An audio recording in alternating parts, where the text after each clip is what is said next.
What's up guys, it's Roger and welcome back to the channel.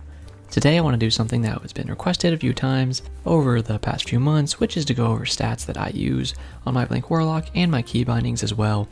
Of course, I know a lot of you use controller or on console, so the key bindings won't matter to you as much, but I'm still going to show them really quick, but I'll put chapters down there so you can skip ahead to the stats if you'd like to see that. Starting off with the key bindings, I'm just going to show you my look sensitivity and stuff first. I'm on 400 DPI with my mouse, and then I'm on 10 look sensitivity, and I have the ADS sensitivity modifier as low as it goes. I don't have too much uniquity when it comes to my keybinds. It's mostly just the default stuff, I think.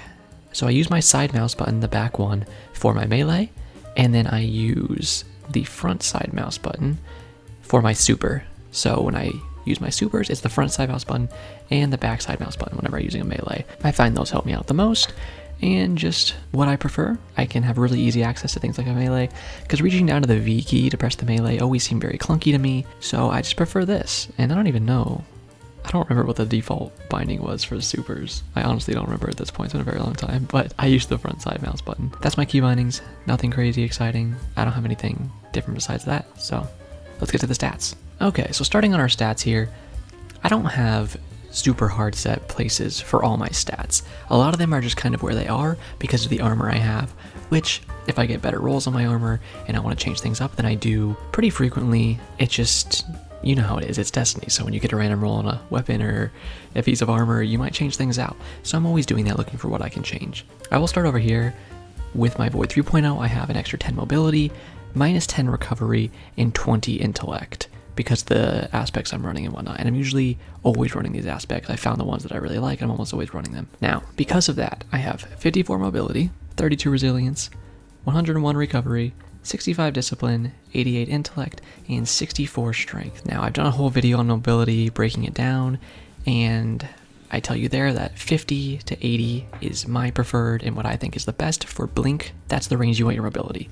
I usually almost always have a lightweight frame shotgun on, my Retrofuturist, or the 7th Seraph, or the kinetic slot, a Wastelander. I love lightweight frame weapons, just like the Multi-Mach as well, or the Funnel Web SMG. I love lightweight frames, and when you have those on, they give you a 20 extra mobility when you have them in your hands, not to mention a 6.25% sprint speed bonus. So I like those a lot. That usually brings me up to around 70 mobility. I think that's a great place. If I change my aspects a little bit and I take the one off that gives me the minus 10 recovery, then I'm at 100 recovery naturally, and I don't have to have as many mods on for the recovery.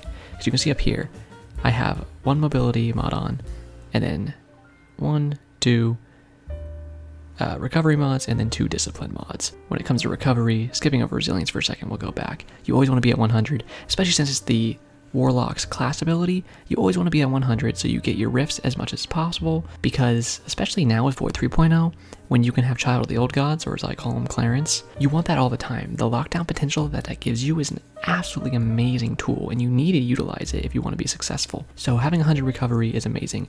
It also gives you the fact that you're going to regain your lost health quicker when you have a higher recovery, which is obviously amazing. You want to be able to step out of combat and heal back up as quickly as possible so you can get back into combat. Going back to resilience, I only have 32 on. I don't think resilience makes that much of a deal. I know there are little things, there's edge cases with certain guns or abilities or whatnot, where if you have a higher resilience, you will survive certain things, and if it's lower, you'll die. But it's never really, in my opinion, affected me much that I care to have it any higher than this. It's literally only 32 because I have a low roll on it in almost each piece of armor that I have, and I doubt I will ever look for a higher resilience statted armor. It's just not something that I favor. If you're a Titan, of course, you want higher resilience, that's their class stat. But on a Warlock, I don't think it matters that much. Now coming down to discipline, this is one that I'd like to get higher because grenades are absolutely insane right now. After the Void 3.0 update, we now have access to every single Void grenade. And with how good they are to overcharge them, having them up as much as possible is absolutely amazing.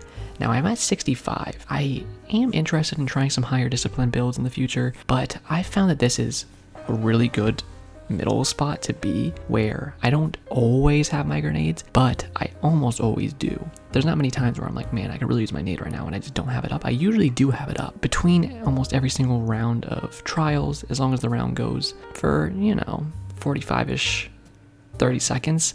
I almost get my grenade back, and that's good enough for me. So I have a grenade usually every round of trials, just to put that into perspective for you. So I think around 60 to 80 is probably fine for your discipline, but if you want to run like 100, I completely understand that. But I wouldn't go too low on this, because again, these grenades right now are very good and you need to be using them. Coming down to intellect down here, this could be up to your opinion. Again, like most of these things can. I have it at 88 right now. Again, that's mostly just because of how my armor is rolled. And like I said, I have an extra 20 from my aspects. So I would usually be around 60, which is where I would recommend keeping your intellect. Anything higher than 60 intellect, you don't need. Look at the difference here. If I went to tier 9 super ability cooldown, my cooldown overall would go from 724 to 711. That's not that big of a difference. And you need to understand that they changed supers and the way they recharge. It used to be you did want as high of an intellect as you could get, because you wanted those supers as fast as possible, and having a high intellect stat was the way to do that. But now the way to get your supers back is to do damage and take damage. So you don't need the high intellect stat anymore. Again, from what I've learned and understand from other creators and whatnot, 60 is about the sweet spot you want to be. Usually no lower than that, but you don't need to go higher than that either. So aim for around 60, and anything higher or lower is completely your preference, but that's where I aim to be. Now, coming down the strength here, mine is at 64, which is probably a little higher than other people's. But I will say, I honestly like it being around here, and maybe even a little higher. With the new Void 3.0, we got the Pocket Singularity melee, and it's absolutely amazing for knocking your enemies out of position and just killing in general. And having it up as often as possible is such a boon, and you should really be trying to do that. Now, I have Radiant Light down here on my legs, and what Radiant Light's going to do, when you cast your super, it causes nearby allies to become charged with light. That's nice. But if you have another arc mod slotted into your armor, then you get the secondary perk, which is 20 strength. So I have 36 strength alone just from my boots. I don't have any extra strength from my aspect or anything, but that, you can see, shoots me up to 64 strength. And I love being around here. So I have less than a minute cooldown on my melee ability, and of course it's usually coming up more than that. And as somebody who runs shotguns most of the time they're playing, that enhanced melee really comes in handy. So I'd recommend being around, I'd say 50 to 80-ish strength. I don't think you need more than that, but I don't think you necessarily want less than that. Again, if you're a sniper player per se, you don't need as high of a strength because you're not going to be using the charged melee as much. So you could even run like 20 strength and it probably wouldn't affect you that much. So that's all my stats. You guys let me know what you think. If you have any questions, leave them in the comments. I'll be happy to answer them. Or if you really want to have a conversation with me and ask in depth and ask other community members, then feel free to join the Blinkville Discord server. That's my Discord, where I love to have all Blink Warlocks meet up, and we're always talking and having a good time. So if you want to talk to more people in the community and to me, then go ahead and join that. I'll have that linked in the description. But yeah, that's everything that I have going. Those are my stats. I showed you my keybindings earlier, so let me know if you have any questions. But for now, that's all I've got. Have a great day, Guardians.